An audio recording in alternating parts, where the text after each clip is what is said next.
నమస్తే అండి అందరికీ. కొన్ని చోట్ల కొన్ని మాటలు వింటుంటే అసలు ప్రజలకి ఏమైంది అనిపిస్తుంది. వయసు పెరిగే కొద్దీ జ్ఞానం రావాలి, బుద్ధి రావాలి. వెనుక తరాలకి, రాబోయే తరాలకి ఇది మంచి, ఇది చెడు అని చెప్పాలి. కానీ వయసు 70, 80, 90 ఉన్నా కూడా వాళ్ళు ఎంత విచక్షణారహితంగా మాట్లాడుతున్నారంటే ఒక మనిషిని ప్రాణం తీసే అంతగా మాట్లాడుతున్నారు. అది మీ తరాలు, రాబోయే తరాలు ఏమైపోతారు?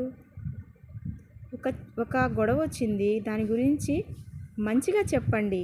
అలా కాదు, ఇది తప్పు, కూర్చొని మాట్లాడుకోవాలి, అందరూ బాగుండాలి, అందరూ క్షేమంగా ఉండాలి, రెచ్చగొట్టుకోకూడదు అని మనము పెద్ద తరంగా ఉన్నప్పుడు పెద్దరికంగా చెప్పాలి వారికి. మనమే చిన్నపిల్లల్లా ఉంటే రాబోయే